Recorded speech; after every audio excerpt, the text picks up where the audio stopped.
Good evening, New Orleans, and welcome to Inside New Orleans Sports. I'm your host, Eric Asher. Over the next hour, we're going to take a hard look at what the New Orleans Saints are doing.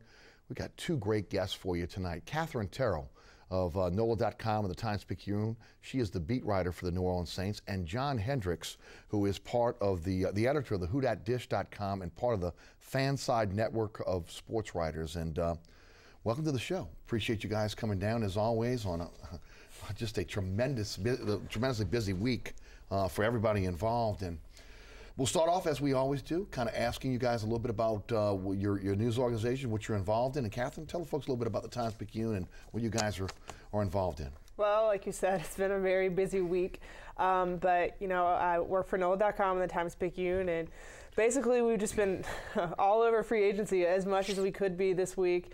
It's been a crazy week for everyone involved, and somehow I don't think it's over yet. No, I don't think it's over at all. Returning for a second time, John Hendrix is with us. John, tell us a little bit about your site, WhoDatDish.com, and of course that great network of sports writers that you guys have now at Fanside. Yeah, so I'm with WhoDatDish, managing editor for them. I've got a team of about 10 people that kind of try to stay on top of things, give a little bit of unique perspective to it, and add a little bit of local flavor if we can. So things are great, and so these guys are working hard, and you know, it's just a crazy time right now. Yeah, and of course you can get that app on your smartphone so that you have the opportunity to read what John and the other writers that are part of that Fansided network are talking about. Football, basketball, all sports they cover. Well, big story of the week so far, because things could change. Jimmy Graham and a number 4 pick traded to Seattle for Max Unger and a number 1 pick. Guys, let's just get started on it. And first of all, Katherine, I'll ask you your thoughts on the trade. Well, I think that both teams benefit from the trade. It was obvious the Saints were going to move on from Jonathan Goodwin. He just couldn't stay healthy, which is very unfortunate. But, you know, he's 36 years old. And I think that they just needed to address that interior offensive line. So Unger was the center they wanted, and they went out and got him. However, I think that there is a concern with his injury issues and if he can stay healthy. And I think Seattle probably, you know, were okay with getting rid of him because of that. But, you know, on the flip side, Graham has injury issues too. So I think it all kind of evens out. It was a good move for both of them. Huh? Definitely. I mean, you look at Jimmy Graham, and I mean, everybody knows how much of an impact he made when he was with the Saints, and there's a lot of fans that are kind of mixed emotions about it, but ultimately this trade, it happened. You know, we gained a 31st pick, and Mickey Loomis, I think, said it best here, that they're sacrificing some of their good that they had on offense to get better and ultimately build the defense that they're looking at. You know, my take is, again, a necessary trade. It was obviously it's needed when one of the priorities that I've said since day one is rebuilding that interior, that offensive line. That was huge. The only thing I don't like about the pick, guys, about the trade is the number 4 pick. Mm-hmm. I just feel that, again, Graham, his all-pro status, where he is in terms of his career, that it did not warrant to have that extra pick. It's almost like the Saints were in a position where they needed to clear cap room. They were looking to be able to try to bolster the interior of the offensive line.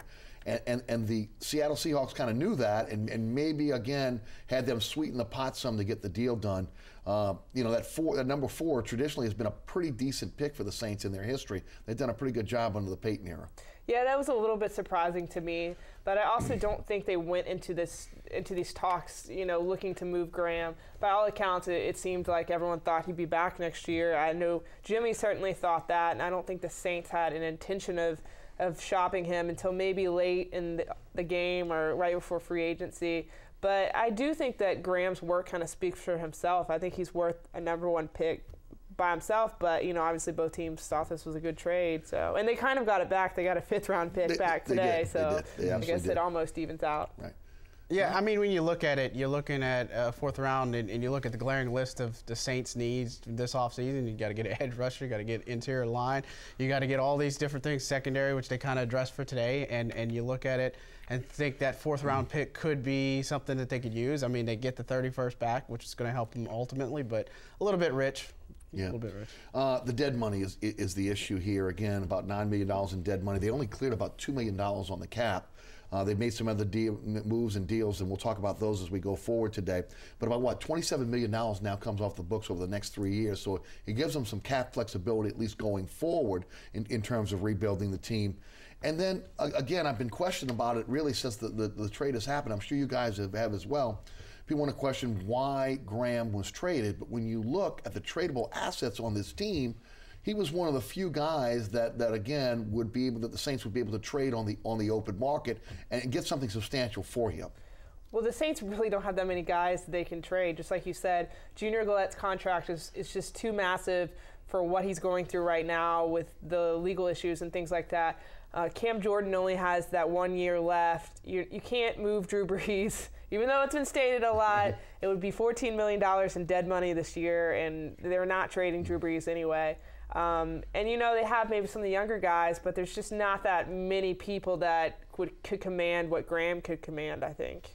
Yeah, and you look at the big picture of things, and you think about the signing of Mark Ingram. And when they made that decision to lock him up for the next 4 years, and then they suddenly get Max Unger, a center, to address the interior line issues that happened last year with Jonathan Goodwin. And, center's been a pretty unstable position for the last couple of years. It makes sense to think that, you're going to start protecting Drew Brees a lot more, and then suddenly the Saints might look at being more of a ground and pound style team. And then, Graham's replacement, maybe it's going to be Josh Hill. There's still a lot of questions there, but they still have a good weapon with him, but not Jimmy Graham. I think there was a sense of urgency to upgrade the interior of the offensive line, and then you look at the window of opportunity with Drew Brees, and you're saying, do you have time to groom a young center? Do you have time to groom a young guard at this point? And that's why, again, when you get an opportunity to get someone who has been a Pro Bowler in the past, even though he has had his injury problems, I believe obviously that was the deal breaker there. It also kind of maybe signals a couple of things. I'd like to get you guys' take on it. Was this a situation where maybe they looked at Jonathan Goodwin last year and said, you know what? The two guards were trying to compensate so much for him with his injuries and maybe not being up to the Pro Bowl type player that he once was, that maybe a lot of those glaring openings within the line that caused Drew Brees to be under duress was a byproduct of the center really not playing up to snuff. And as a byproduct of that also, maybe not feeling that Tim Alito was ready to be able to move in that center position, or if he will be a center at all. Well, I think it was a lot of things. Goodwin got hurt a lot, and also I think people don't realize just how many injuries Jari Evans has been dealing with in the past 2 years. And Jari Evans is a great player, but I think the Saints had to weigh, are these injuries something that's going to be permanent, or can Jari get back to what he was in 2013 or 2012? So, it's that whole interior line. It's not just Goodwin. But, obviously they felt Grubbs was expendable, and it always seemed all along they were going to move somebody. Grubbs was going or Evans was going, and, we still don't know what's going to happen with Evans, but, I think that they definitely upgraded in that position. What about Lolito before we move to John? Yeah. I think it's hard to say exactly how high they are on Lolito. I think they like him a lot. I think maybe they just felt kind of like you said, he's not ready to lead the offense, essentially, not ready to be a starting center, but maybe they feel that he can move into that guard position. But regardless, even if you do move Alito into Grubbs' spot, you still have to go out and get someone else because they have no depth beyond that. So they're going to be making some move in some way. Yes. John, your thoughts? Yeah, you think about this. Drew Brees is sacked 66 times over the past 2 years. He was sacked 67 in the first 4 years he was with New Orleans. So the need was there. And you just think about the way Drew Brees is. He's a pocket passer. He steps up in the pocket. And when the interior breaks down like that, he doesn't have that ability to just find the open man, do what he needs to do. Tim Alito, he's only 25. He's got a bright future if he wants. Another guy they had behind that stepped in for Grubbs last year was Senio Kelemete. Mm-hmm. He's 24, so he might actually get worth a look. But, as of right now, making Unger was the best decision that they could make to have right there. Yeah, I would agree. You mentioned a couple times during the program already, Grubbs now traded to Kansas City for a 5th-round pick. It does soften the blow of losing the 4. There's no doubt about that. Again, the issue, once again, dead money, where they're at. My calculations, they about $22 million in dead money as of right now. That could grow if the Saints continue to make moves here. Your thoughts on Grubbs, his time here in New Orleans, and now the compensation they got for him from Kansas City? Well, like I said, there was always going to be some sort of move. You could not keep Grubbs and Evans at their current salaries. Evans was going to count, or is going to count right now, $11 million against the cap. Grubbs was $9 million. And considering how the offensive line played last year, it just wasn't worth it. So it was completely unsurprising to me that he's gone. It was maybe more surprising that they were able to get a 5th-round pick. I thought that was a good move on the Saints' part, that they just didn't outright release him. It was good for them to get something. But what it really does, even though the Grubbs move and the Graham move doesn't free up that much space, it frees up space in 2016. Yes, it does. So they're going to backload contracts again, which is going to get them in trouble down the line again. It's a never-ending cycle, but for now it helps so they can sign players with low base salaries in 2015, and then the cap will go up in 2016. As it always does. As always. Yes. Yeah, you look at it and you think about it. I mean, Grubbs just turned 31 just a few days ago, and 5th-round pick for him for me, it's kind of a no-brainer. That's pretty awesome value. So now you're looking at Saints having picks 140 and 146 overall in the draft, which given their needs and given the pick they got for Graham, that's 8 they're going to have now at the draft if they stay that way. So for the fact that Grubbs being able to get to Kansas City on that deal, I think the Saints still made out pretty good on that one. Right. Saints obviously desperate need of a cornerback. It's been their priority in free agency, as it should have been. When you look at the choices out there right now, dwindling as the days go by, and then the market for the cornerbacks, some of those mid-level guys that are getting much more than maybe was anticipated in the market. Brandon Browner signs today with the New Orleans Saints for 3 years. It's estimated about $18 million. Your thoughts on the deal? I think it's a good deal for them. It's about what I expected them to pay. They couldn't go out and make another Jarris Bird type move. So it'll be a really good deal if they have a way to maybe, he's a little bit older than a lot of the cornerbacks. I think he's older than almost every cornerback that's starting. He'll be 31 by the time the season starts, right? Yeah. 31 or 32. I think maybe even 32. Yeah. But I think that it's a good deal for them just because they absolutely had to fix that cornerback spot. It was a huge priority. Anyone would have been an upgrade over what they had, but I think they went out and got a good guy, and if they can structure the deal well, I think it'll work out really well for their cap problems.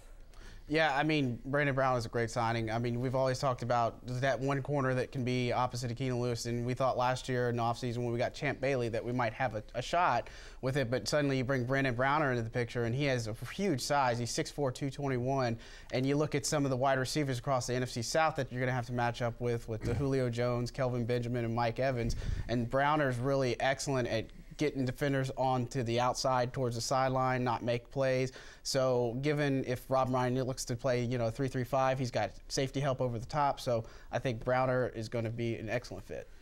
866-3200 is the phone number. This is a live show on this Thursday night if you'd like to get involved in the program.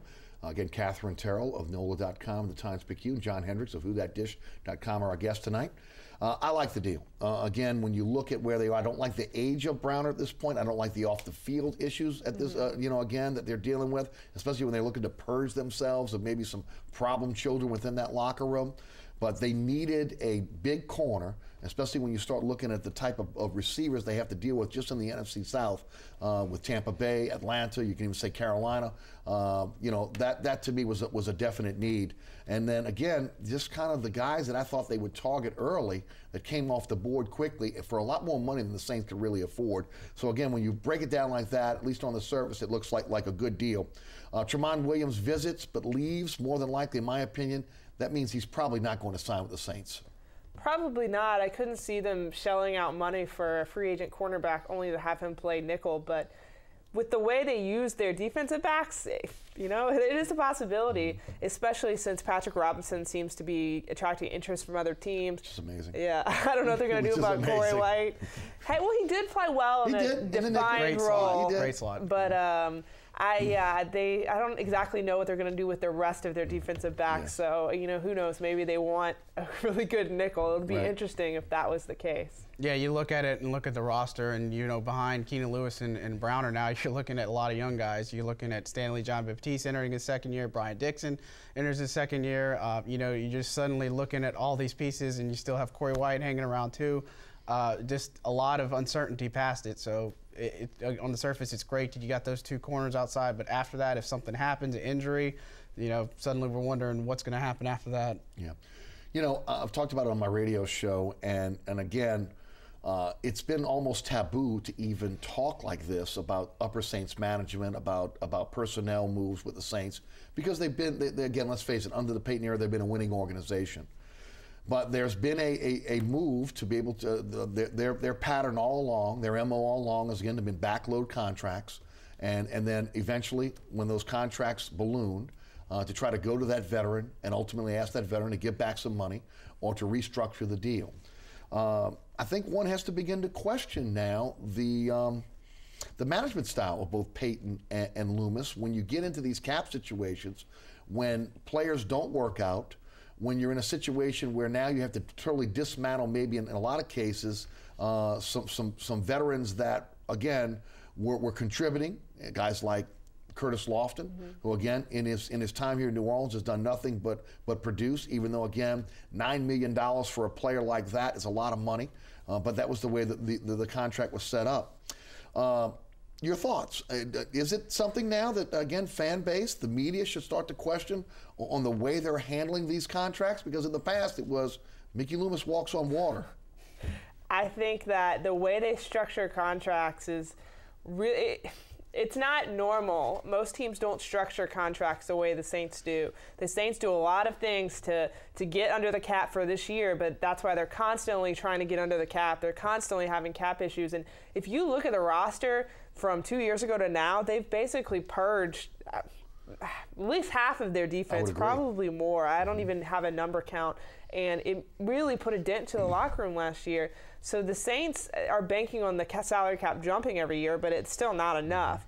So this works when you're winning. It works when you win championships. Players are okay with taking a pay cut, but as soon as you stop winning, players don't want to do that. And that's when you get into situations like with Keenan Lewis, who is now questioning management and, is he going to be cut in 2 years? Because, right now, Keenan Lewis is the guy, but in a year or two, that's, you don't know. I want to get into Keenan Lewis real heavy in a few minutes, but John, your thoughts? I mean, you look at the way that salary structure is bet, and you can dangle some great guaranteed money, convert to signing bonuses, but ultimately this is the problem is it catches up with you, and you're having to do this every year, and we sit here wondering, saying, how's Mickey Loomis pulling this off this year? And then saying there's no money to be found, but apparently there is. They do make the deals work. They get people to make pay cuts, and it works for now. But in the long-term scheme of things, it's a tough thing to go to somebody like a Marcus Colston who understands what he's trying to do, as far as his salary situation and stuff,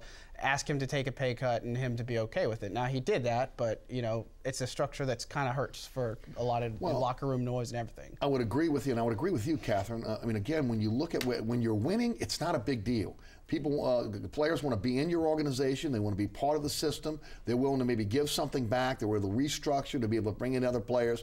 But when you're not winning, it is much more difficult to be able to get those players to do that, and it's more difficult to be able to woo free agents in at a cap-friendly deal, because no longer can you say, I got a Hall of Fame quarterback, and we're going to be in the contention, the Final Four, or for a Super Bowl. Come here, cast your lot with us, and do it at a cap-friendly deal, because you're going to make money in the long run on playoffs, etc. down the line. So I would agree with that. And yeah, I think they've got to be questioned at this point, because look, some players that they've given money to have not panned out.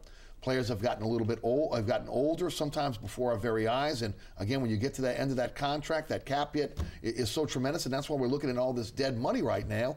And then, of course, the purging, as you mentioned, of the leadership on this team, which again, a lot of people, myself included, did not think they would do that after what happened last season. It doesn't seem to matter this year. They're moving on from players that they feel have not lived up to the contract they signed. I think the best example here is Curtis Lofton. I think, through my eyes, and I've been in that locker room a lot, he did everything that was asked of him. He never missed a game. He was a team captain, but the way the contract was structured, it was just too much. He had to go. And I think players look at that and think, well, if I do everything right and I don't miss a game, then I could still be cut. It's just, it creates this culture of insecurity, and players don't know what's going to happen. And like I said, that's when you get players like Keenan Lewis openly questioning management, which does not happen often. I can't think of an example recently where a player has done that. At least not on this team. No, not in the last few years. Yeah, that's for sure. John, before we go to the phone lines. I mean, real quick, you look at the beginning of the season, or heading into the offseason, the Saints were looking at having 11 players tied up with about $122 million. And suddenly you're looking at a 53-man roster plus your practice squad, and it's like, why not me? Why am I not getting all this money or anything like that? So it's a rough space to be in. But ultimately, with Keenan Lewis speaking out on, speaking his mind, I mean, there's warrants, merit to what he's saying for sure. But ultimately, they're doing what they got to do now to win. Let's head to the phone lines, 866-3200. Let's go to Kyle in Covington. Kyle, welcome to Inside New Orleans Sports. Hi, guys. I want to say I love the show. Want to ask you about bringing in C.J. Spiller possibly to fill the Darren Sproles role, especially with the kicking the can down the road philosophy that we got going on. Kyle, thank you for the phone call. I'm of the opinion that with the jettisoning of Jimmy Graham, we're going to see the Saints go back to what they originally were in terms of their offense, where they're going to get a back out of the backfield that's going to be able to catch 50 balls a year, and that's going to be one of their priorities going forward. We've heard Reggie Bush. C.J. Spiller was in today. Your thoughts? I think adding C.J. Spiller would be a great move for the Saints. You have to have someone that's going to fill that Pierre Thomas role. I know people are saying, why a running back? That doesn't make sense. They just signed Mark Ingram. They don't have money, but I think that you really got to have a versatile guy in there. I would say Spiller is a better option than Bush. I just don't necessarily think it's a good idea for the Saints to move backwards instead of forwards. I mean, you look at Jonathan Goodwin, and that didn't work out. It's different situations, but I just don't think going back is great in every case. Yeah, one of the guys I had on my radar that I was really high on was I was hoping we could get Roy Halou. But he signed with Oakland. But I didn't think we'd be in the running for Spiller given the money. But, of course, this is Mickey Loomis we're talking about. But ultimately, he's a much better option over Reggie Bush. And you look at the running back market, and you look at all the veteran running backs that are out there right now without a job, and suddenly you're looking at a running back that's maybe 27 or 28 that's going to be a much better option than somebody that's 30. And it sounds great on the surface about Reggie Bush, rejoining for a reunion, but ultimately it might not be the smartest move. Spiller's the obvious better choice for sure. I like Bush for the reasons that he has been here before. He understands the concepts. He understands the offense. There's not going to be a real learning curve for him. Obviously, Peyton knows how to utilize a guy like Bush. On the flip side, Spiller is probably the better option because younger, just as good of a receiver out of the backfield, but he can also run the football, something Bush can't do consistently. It'll be interesting to see if ultimately Spiller does come to New Orleans and fills that third down back, that change of pace back for the Saints. Yeah, I definitely agree. Like I said, I think that you need that. And I think, there was a reason Reggie Bush didn't really work out in Detroit. So I don't know that he would necessarily work out coming back to the Saints. But obviously, there's a reason they're very interested in Spiller. He's been in New Orleans reportedly for a day or two, so it seems like there's higher interest for something to get done. Which means that more purging will happen one way or the other, either a restructuring of contracts or someone else will either be traded or let go because the Saints need to manufacture some more cap room to be able to sign other players. Well, there has to be something done, and that the huge circle or target is Jari Evans' contract. Like I said, he's set to make $11 million against the cap. They've already discussed a pay cut with him. They've thought about releasing him, and I've said this a couple times, but once the Saints kind of target a player or start thinking that way, they're not going to change their mind. So I would be shocked if he came back with that cap number. Yeah, and if there was a report on yesterday that if released, Buffalo was willing to jump right in the fray. Someone claiming that was a little bit of tampering. But again, there is a market for him out there. The last thing you want to do is cut someone and then again have them jump immediately on with another team, much like we saw with Curtis Lofton. Again, he leaves the Saints. He gets 3 years, $10 million guaranteed from the Oakland Raiders. So we'll see what happens there. But, yeah, they're going to have to manufacture some cap room. Back to the phone lines we go. Jim is in Independence. Jim, welcome to Inside New Orleans Sports. Hey, how you doing? Hey, Jim. First thing, as you were saying, I go with you on the Curtis Lofton thing. You're not going to replace him for $9 million. You lost your captain. He's gone. You're going to replace him? No, with $2 million guy. And then you flip-flop on the offense. Your center apparently was doing an okay job, but then you're going to replace him with a high-dollar guy. And then supposedly you're going to protect Breeze, Well, Breeze has got most of your money anyway, so restructure him once again and, call him out. But all said and done, if you don't get your money first in the first year period, signing bonus or restructure or whatever, you're not going to get it out the Saints. Yep, I'm with you, Jim. Thank you for the phone call, which leads us to Keenan Lewis and his comments. Look, I get it. I get that he's an emotional guy, okay? He also loves New Orleans. He took the hometown discount. He set up his contract in such a way that it was cap friendly so the Saints could make other moves. But again, going into this is the NFL and not the NBA. In the NBA, you've got your salary, your contract is guaranteed till the end. In the NFL, the only thing the only expectation you have is the signing bonus, the upfront money you get. Other than that, you know that none of that money is guaranteed. And his comments, although emotional, again, I just didn't get it. Because, again, you should know the parameters of what you're dealing with when you deal with the NFL. Now, I do understand, looking at the contract, the money down the stretch here, not guaranteed. It can be scary for him down the line, but he signed the deal. Yeah, I don't think players think that way, though. I think what Keenan is thinking is, hey, I got carted off in a game, and I came back and played with a knee that was swollen to this size. It's things like that he thinks of, like, hey, I put it all on the line for you, and you could cut me without any warning. But at the same time, it's exactly like you're saying. These are the contracts that the players sign. Is it fair? Well, it depends on who you ask. If you don't think it's fair, then the players need to negotiate a new CBA.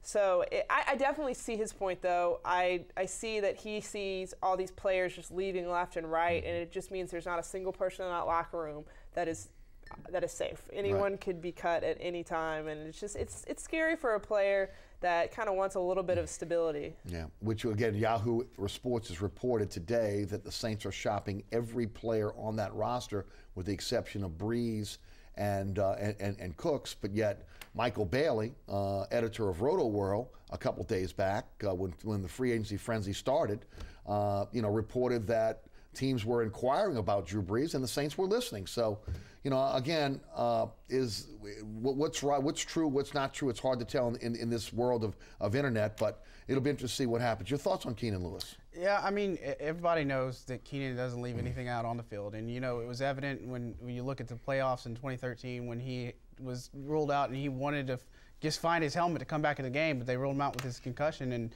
you ended up what happened after that. But, I think on a different note, with all the players leaving around him, what an opportunity for a guy like him to step up and be a leader in that locker room and start getting all these younger guys together, making the most of everything. And, for him, he speaks with emotion. We understand. We get it. We know Saints defensive players to do that for sure. But for him, it's an opportunity. Embrace it.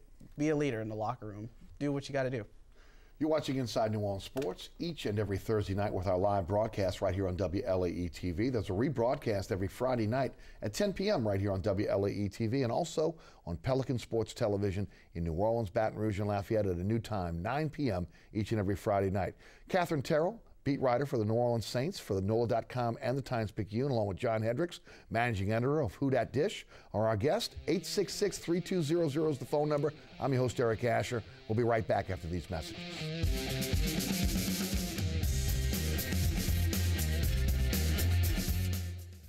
Inside New Orleans Sports with Eric Asher is underwritten by...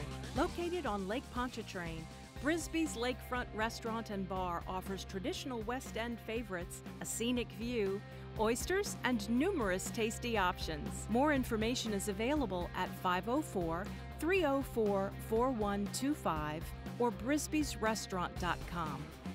Mr. Ed's Oyster Bar and Fish House has been shucking here since 1979.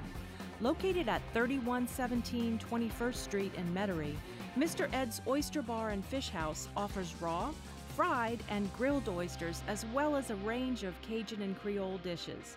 Enjoy a dozen with a smile. You're watching WLAE, New Orleans Public Television. Find us on Facebook and follow us on Twitter.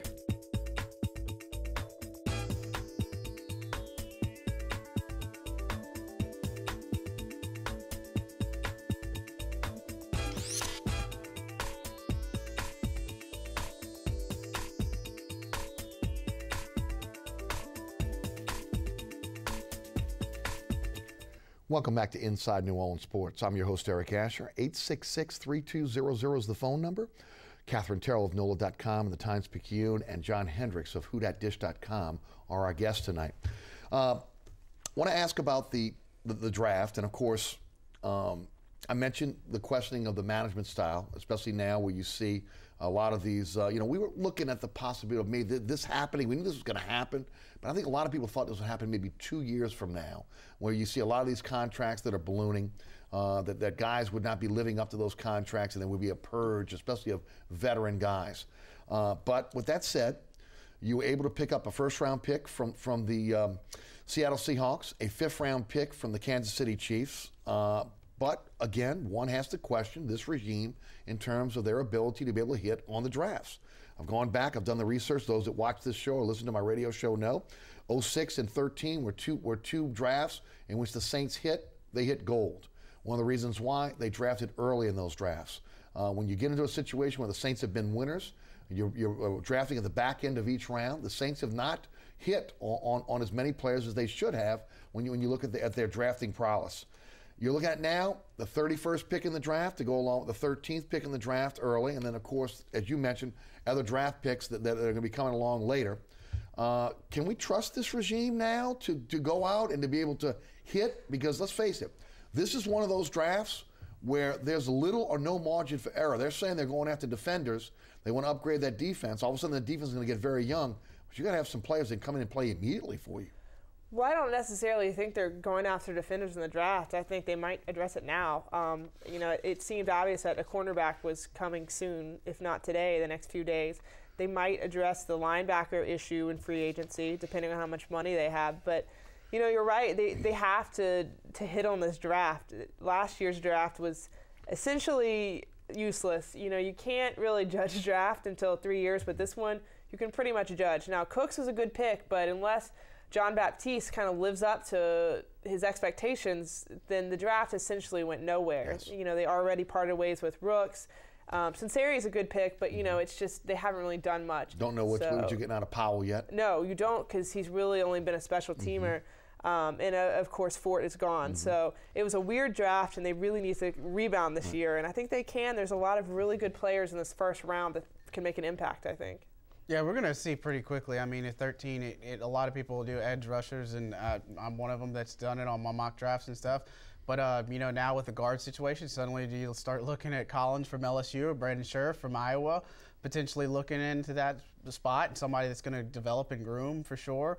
And then you suddenly use those other picks that a lot of people have been talking, with the void of Lofton, maybe picking up a guy like Benardrick McKinney from Mississippi State, and at pick 44 or maybe that 31st pick. And then suddenly if you entertain any of these Kenny Stills trade rumors, then what about a wide receiver potentially going in that first round? Yeah. Which I think you took in one of your mock drafts. I did take a wide receiver in my mock draft today. Yes. Yes. And who was it? Parker from Louisville, and I also took McKinney later in that round. And I'm not backing down from it yet. They need a guard, but I certainly think that they would need a playmaker on offense. I've been on the Collins bandwagon really since the offseason. I've backed off of it a little bit because right now you're looking at a team that doesn't have really legitimate linebackers on it. I mean, David Hawthorne takes a huge pay cut to stay with the team. You've lost your captain in Curtis Lofton. They need to add some speed and athleticism to the linebacker position.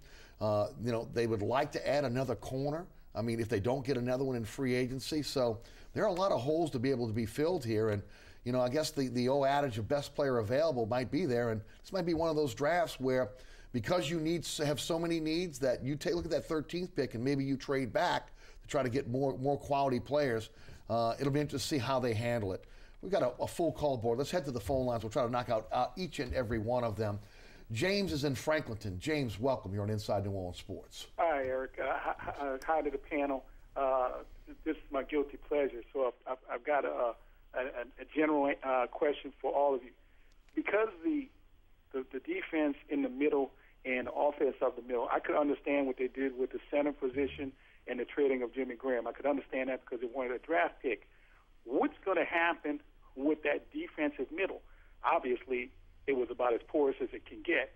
So what are you guys thinking about what they're going to do with the defensive tackles? And I really don't know whether they're going to run a 3-4 or 4-3 But they better get three people in that middle, or they're not going to stop anybody. I'm going to hang up and I'm going to listen to you guys say what the answer is. Thank you. Thank you, James. Thanks for the phone call. Katherine, you're there every day. Your thoughts?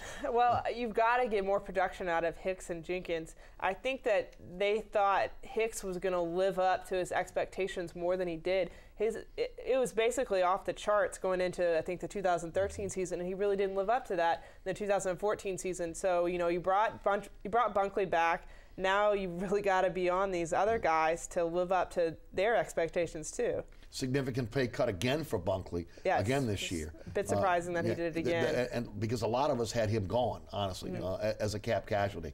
John? Yeah, and this is my whole thing. And speaking of Hicks, he obviously he was at the peg as a prime candidate for a breakout season. It just never happened. And, Jenkins was kind of hurt last year, and he comes in, he starts playing a little bit better down the stretch and stuff. And that's kind of why I look at having that linebacker, that outside linebacker on that side. So if you can suddenly get the pressure off of Gillette and Jordan on one side, and you can get the other pressure on the other side, then it might help somebody like a Jenkins, help plug more in the middle, and also Hicks, ultimately get after the quarterback for sure. Yeah. And, of course, we know that linebackers, there'll be an infusion of talent one way or the other, either through the draft or free agency, even with this team being cash-strapped right now. To Harvey and Lewis. Lewis, welcome. You're on Inside New Orleans Sports. Lewis, are you with us? Yes. Hey, Lewis. I came up with an idea.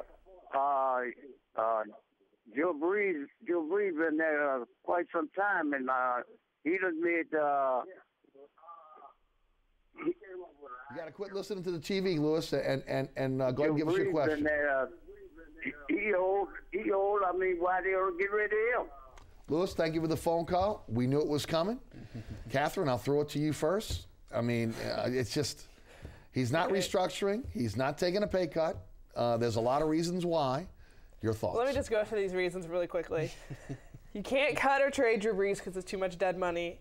He's not been asked to take a pay cut, and he's not going to walk into the facility on Airline Drive and offer to take a pay cut. They don't want to add years because they don't know how he's going to play next year. And you cannot simply restructure his contract because he has a $27.4 million cap hit in 2016, and it would just make it worse.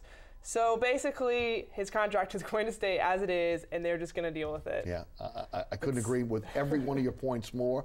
Next year is the year. They will be able to tell this season on how he plays, if they're going to extend him or not. And that will be the softening of the cap blow. It'll happen next year if they extend him 1 or 2 more years, really basically looking at if his ability to stay healthy and his ability to be a productive quarterback into his late 30s, early 40s. Yeah, if the Saints extended him this year and he had a horrible season next year, then everyone would be screaming for their heads about how they shouldn't have tied up so many years in Brees. He could have a bounce-back year next year, and I think so much goes into that. I mean, the offensive line is such a big part of that, just like we've discussed. And who's to say if he had more time and better protection that he couldn't have a great year next year? I believe that Drew Brees is not necessarily on the decline. People have their different opinions about that, but we'll just see next year. I would agree with you, and I think that an upgrade in the interior of the offensive line, Drew Brees will be a better quarterback this season. I think a lot of the problems we saw last year was him under duress, trying to do too much, and ultimately, again, there's a reason why they have not touched Drew Brees' contract, and I'm with you. Who walks in and says, give me a pay cut? No one. I think it's a little unfair that people are so critical of Brees for not taking a pay cut when it was the Saints who structured the contract this way, fully knowing that it would come down to this. And people point to Tom Brady, but Tom Brady didn't actually take a pay cut. It's kind of a misconception. Yes. So, players don't take pay cuts unless they're backed into a corner and they're going to get cut. Right. And let's remember, and everyone forgets this, he lived on an under market valued contract in his first contract. At any point, Brees could have said, look, I'm winning Super Bowls for you. I'm winning games for you. You need to renegotiate my deal. He did not do it. So now you expect him to give money back? I think it's very, very unfair. Just look at the quarterbacks that make more than he does right now, like a Matt Ryan, a Colin Kaepernick. They got rich paydays. Drew Brees has a very friendly contract. And we're still talking about a guy who almost did 5,000 yards last season. I mean, people question his arm. Drew Brees is still performing at a high level, and the offensive line is the key because, like I said earlier, he's a pocket quarterback. He needs to step up in that pocket. When the interior breaks down, he doesn't have the time to find anybody. And so you saw brilliance out of Drew Brees, again, but you're still talking about a guy who's still second in the league in accuracy, only behind Tony Romo, still almost 70% accurate in this grand scheme of things. So Brees is here to stay. Don't touch him. Yeah, no, and they won't. They're gonna monitor this, and by next year you'll know if they feel he's still got something left in the tank. There'll be an extension then. Hayward is in New Orleans. Hayward, welcome to Inside New Orleans Sports. Hey, Hayward. Hey, how you doing? Doing great. Hey, question. Now since we got all these draft picks, and people have to realize that we were 7-9 last year. By the experts, they picked us to go to the Super Bowl last year. Now, I'm saying this. You get rid of the players that you brought in last year who didn't want to play, and now you changing everything to make everything better. Now, my question is to y'all is, now it's time to go and draft a quarterback? And I understand about Brees not going to take a pay cut and all that. I understand all that. I know, to me, he has 2 more years left. And let's go this year and see exactly what Sean Payton and Mickey Loomis putting together for us. Then, when the season starts, we complain then. Thank you. Thank you, Hayward. I don't think it's out the realm of possibility that they draft a quarterback this year if they're not happy with Ryan Griffin. I don't think it is either, but I don't think that the quarterback class is that great this year. That's the only reason I would say no. I think last year would have been a more likely time for them to take a quarterback, and I think they're eyeing some that kind of just went off the board right before they would have taken them. Maybe Mettenberger being one. Yeah, and the kid from Georgia. Murray is another one. I think that was around the 5th or 6th round, and they went off the board a little bit before they expected. But this year, I don't know. I don't really see any mid-rounders that kind of pop out to me. You know, outside the first 2 quarterbacks, they're not really being talked about at all. Maybe the kid at Southeastern. Yeah, got possibly. a little bit of an upside. I don't rule it out. I mean, maybe mid to late rounds. Yeah. I think they could take one, Yeah, but I don't see them taking one in the first. I don't think seeing them taking one early. Some people are talking about Mariota dropping to the Saints. I don't think so. You have bigger needs than Mariota at this point. The Eagles would probably take him first, Yeah, right? right. Yeah, that's no why they doubt. got all those running backs. Just think about this. Last year, we're sitting here with a debate wondering about Ryan Griffin beating out Luke McCown for the backup position. And so suddenly you bring McCown back, you're going to have Griffin in the mix. And I honestly keep thinking that Griffin could be a solution that we already have, potentially. You want to see more out of the guy, but suddenly you've got these last 2 years of Breeze's contract, and you got kind of almost like a Chase Daniel who's sitting here learning everything he can from a guy like Drew Brees. And so I don't see the draft as an end-all, be-all for a quarterback that probably, you use a late-round pick, cut him, and he's going to end up on the practice squad anyways. Just doesn't seem like the right way to go. To Hammond and Joseph. Joseph, welcome to Inside New Orleans Sports. Hey, how you doing? Hey, Joseph. Hey, I was wondering, they traded away Jimmy Graham. I know they got the center for Jimmy Graham. And do we have in line for another tight end, and they're trying to trade Kenny Stills and another receiver? Who would Drew Brees be able to throw to without having a mediocre offense? Thank you for the phone call. Catherine, there's been, obviously, they like Josh Hill a lot. I like Josh Hill a lot. Again, I don't think they would have made this move. They didn't feel that Josh Hill was emerging. But I think there's a possibility that we may see them go after another tight end, either in free agency or in the draft. The one thing we're seeing now more since Jimmy Graham is more and more of these converted basketball players that are getting involved in football and teams that are taking flyers on them and trying to develop them. Saints have already done it once. There's no reason why they can't do it again. Well, the thing about Josh Hill is, yes, I do think he's an ascending player, and I think that he has a lot of potential, but I also wonder how much Graham's presence drew defenders away towards Graham and kind of opened up Josh Hill. It's a point no one really makes a lot, and I think it's a valid point, how much of Josh Hill's success was tied to Jimmy Graham. That being said, yeah, sure, I could definitely see them going after another tight end or going after one in the draft. I think there's a couple of good tight ends in the draft they might eye, but one way or another, they have to bring a third one, and they usually like to keep 3. I would agree with that, and also a big target. That's one thing that, again, Breeze has become accustomed to now. Colston was his big target at one time, then it kind of morphed into Graham. It'll be interesting to see if they go out and try to get that bigger target for Breeze, especially when he gets downfield. John, your thoughts? Just real quick that that he still finished second on the team in touchdowns, right behind Graham, 5, tied with Colston. And for him, I think he's got a lot of opportunity for sure. But again, to what Catherine said, that Graham was a target in itself, and when you suddenly make both of those guys on the field, and you have an account and shut down Jimmy Graham, that you're going to have a lot more success for guys like for Kenny Stills. You're going to have success for Brandon Cooks over the middle. You're going to have a lot of Josh Hill in that mix, but ultimately you might see a tight end in the draft for sure. Back to the phone lines. Alvarez is in New Orleans. Alvarez, welcome to Inside New Orleans Sports. Hey, thank you for taking my call. I appreciate it. Two things. First, we need linebacker and also edge rushers. I've been telling the Buddy Fine for the last 2 years, Michael Sam. It says a lot for someone who's co-defensive player of the year in SEC. I think he's hungry. He's dedicated. The boy's a player. I think we should give him a good shot. And we have someone who wants to play in the NFL. And in spite of his lifestyle, forget that, football player. Something you need to look into. And secondly, Keenan Lewis. We need to give him some more money. He's been our number one corner. He deserves it. He got the hometown discount. We need to do better for him and make him happy. Alvarez, thank you for the phone call. If I'm not mistaken, Sam's was at the veteran combine recently. Yes, I think so. I'm almost positive he was there. And again, trying to hook up with another team. A lot of naysayers said you didn't want Sam's on your team because of the controversy that kind of swirled around him. I think he's been given an opportunity to make it in the league, but just hasn't done it yet. That doesn't mean that he won't play in the league at some point. Do you guys have an opinion one way on Sam's? I remain a little bit skeptical that the Saints would ever be a team that would be interested in him, simply because the Saints really, really don't like distractions and media attention. And that's nothing against Sam himself. I don't think that that's the issue. I think it's the issue that wherever he goes, the media goes in hordes, and the Saints just can't stand things like that. And so I think that would kind of make them back away a little bit. And I also think that it's telling that a lot of teams haven't really looked at him. There's a reason for that. Why aren't more teams looking at him? Why is he a free agent right now?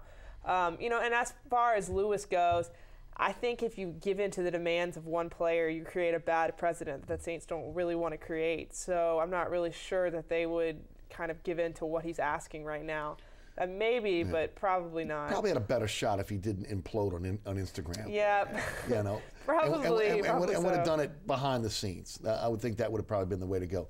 John, your thoughts? You look at Michael Sam and the fact that, it's a prime casualty that a college success, a full career, does not always equate to a professional career. And with him, maybe a team's going to definitely maybe take a chance on him for sure. But as Catherine said, with the media attention that it would command and stuff, it just doesn't seem like something the Saints would put up with. And ultimately, you look again at the draft, there's so many edge rushers that are available that can start immediately for the Saints potentially, and that figures to be the best course of action. And then there's not much else to say at Keenan Lewis. You just gotta follow and just let it happen, let it go.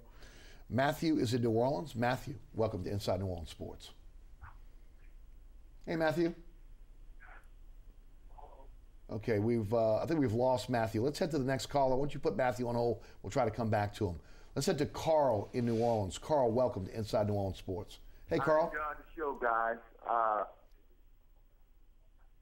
We can hear you. Go ahead. Yeah, I enjoyed the show. I was asking, on this Jimmy Graham trade, we got the 31st or the 32nd pick. Could we have done a better trade? Because Jimmy Graham was supposed to be all world and all universe, and I thought we could have got something better, like a late first round or probably some future picks. I thought we got peanuts for Graham. Was there any more takers besides the Seahawks? Carl, thank you for the phone call. And I'd like you guys' opinion. Thank you so much. Thank you for the phone call. I don't think it was a bad deal, except for the fact that the Saints sent a fourth-round pick along with Graham. As we mentioned, there were rumors last year that Seattle was interested in maybe having Graham sign an offer sheet, that would have netted them the Saints 2 number 1 picks, the 32nd pick in the draft last year, as it turns out, the 31st pick in the draft this year. I think they made a good deal. They brought in an all-pro center in a position they desperately needed to fill quickly.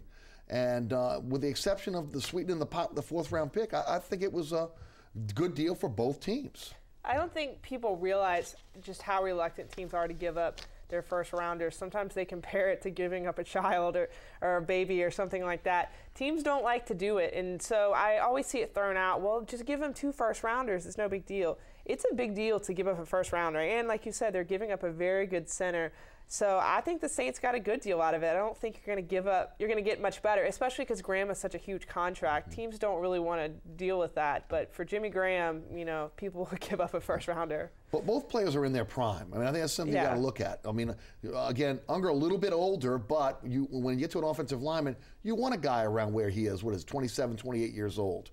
So I mean, again, and Graham, what, around 26 at this point? So I think both players obviously in their prime, and I think it was a good deal. John? One of the things you got to remember about Max Unger, if you look at some of the comments and some of the ways that he commanded so much respect in the locker room, and something we were talking about earlier, the leadership aspect, and he's a guy that can come in and be a voice, and it's kind of hard to put a price on it when you look at what happened last year after the debacle and everything.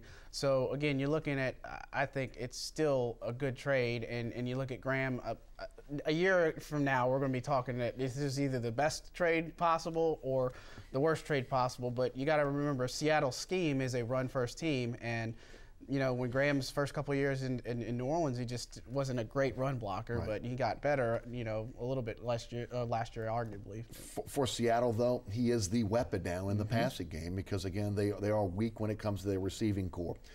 Junior Galette, his bonus, $12 million roster bonus, was converted to a signing bonus. I know there was a lot of conjecture within the Saints front office on whether they were going to hold on to Junior or not. I said on my radio show on the day it happened that he should drop down to his knees and just thank God for guaranteed money, because if that money, that roster bonus was not guaranteed and they could have moved him because they did shop him, he would not be a New Orleans Saint. He basically gets a second chance now to be able to turn his life around, and ultimately not just on the field, but off the field, to be able to stay with this team and possibly stay in the NFL.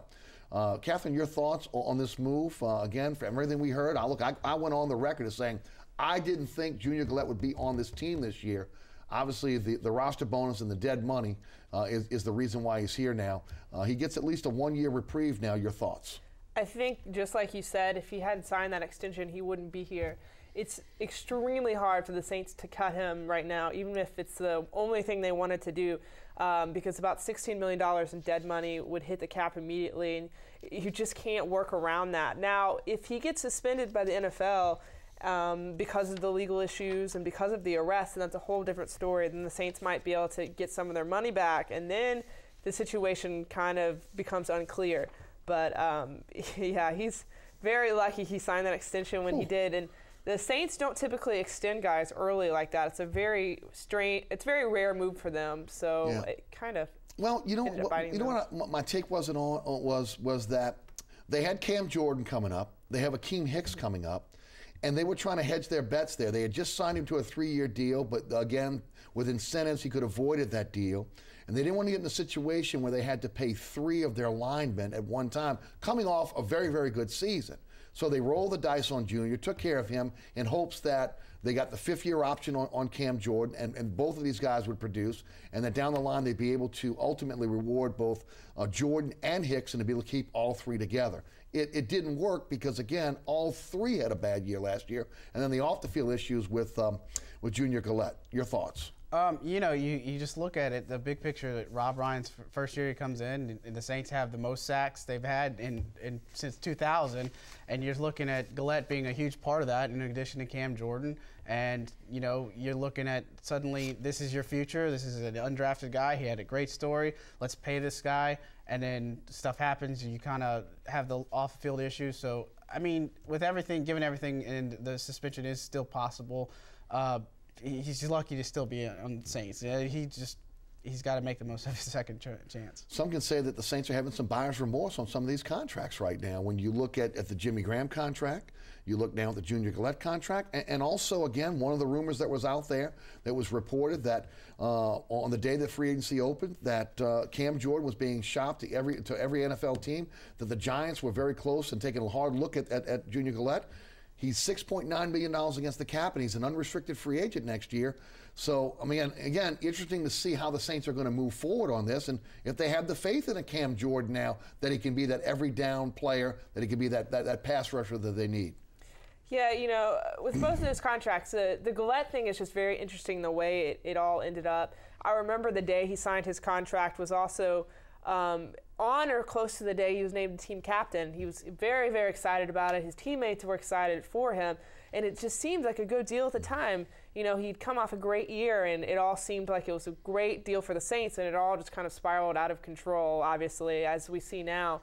And as far as Cam Jordan goes, you know, picking up the fifth-year option was a no-brainer. Yes. But then the next year, he just doesn't play as well. And, you know, you never know how these contracts are going to turn out. But if you had told me in 2013 that it was going to pan out that way, I certainly wouldn't have guessed that. I don't think any one of us would. Yeah, you think about it, you know, just speaking of fifth-year option, they didn't pick up the fifth-year option on Mark Ingram's contract year. He has a great year. Cam Jordan, they do. He doesn't have a good year, and then Ingram, you get him a little bit cheaper than what he would have came back at this fifth-year option. But with Jordan, you know, it's on him to make this work, and pretty soon, you know, you're going to find out pretty quickly, is he going to be in black and gold in 2016 or not? You know? Right. Ingram, good deal or bad deal? I think it's a very good deal. I thought it was a fair deal for both of them. I agree. I think I thought that Ingram might leave, but, you know, as it got closer to free agency and all these running backs came on the market just kind of sank for running backs. There's no one really getting paid a huge amount except for Murray. And I thought that it was structured well. I think it's going to be a good deal for both sides. Yeah, I would agree with you 100% on that one. Yeah, it's a fantastic deal. And it's funny how the way the NFL's kind of taken shape. But you look at the cornerback deals like the Byron Maxwell deal, the Darrelle Revis deal that, you know, maybe 10 years ago, the running back was the big payday if you were in the NFL because, you know, teams needed that one guy that would run the ball 20, 30 times a game and he would be your workhorse. But now it's just not that case. So many teams are going to the running back by committee style. And for Ingram, he made out great. It's a win-win for New Orleans for sure. Guys, we got a little bit less than a minute left. Kenny Stills was being rumored today out of the NBC affiliate in Washington, D.C., that he was being shopped. Doesn't make a lot of sense. $1.3 million over the next 2 seasons. He's a bargain. But Yahoo Sports is reporting that everyone is being shopped on this team with the exception of Cooks and Breeze. Katherine, quickly, do you buy that or not? I don't buy that everyone is because there's some guys that just aren't worth it. But sure, I think that every player can be on the table if there's a good enough offer. I believe that the Saints would be doing that. Sure. Yeah, I think you're sending a big message, and you look at the addition of Dennis Allen, and the biggest thing that you're stressing here is your leadership and discipline. And so you're going to learn pretty quickly. If you come to New Orleans, you're going to be a disciplined player. You're going to follow a leader, and that's just how it's going to be. Yeah, I think that obviously Peyton is setting a tone right now in that locker room, letting them know that no one's job is safe, and he's going to expect much more than what he got out of him last year, no doubt. KatherinenTerrell of the New Orleans Times, SpeakingUninola.com, John Hendrix of WhoDatDish.com. Thanks so much for being our guest tonight here on Inside New Orleans Sports. Thanks so much for tuning in to Inside New Orleans Sports. Remember, there's a rebroadcast of this program each and every Friday night right here on WLAE at 10 p.m. And now at a new time on Pelican Sports Television in the New Orleans, Baton Rouge, and Lafayette markets, 9 p.m. Don't forget, you can always catch me on the radio weekdays, 9:90 a.m. WGSO, 11 a.m. until 1 p.m. You can check us out on the TuneIn Radio app and also listen live or download the podcast at ericasher.com. If you've missed any of the previous episodes of Inside New Orleans Sports, you can catch those at ericasher.com as well. Again, special thanks to our guests, John Hendrix and KatherinenTerrell. Also to the WLAE production staff, including Ron Yeager, Jim Dotson, Kenny Juneau, Philip Williamson, Naila Jones, and my director, William Hill. My name is Eric Asher. Thanks so much for watching Inside New Orleans Sports. We'll see you right back here next Thursday night. Have a great evening.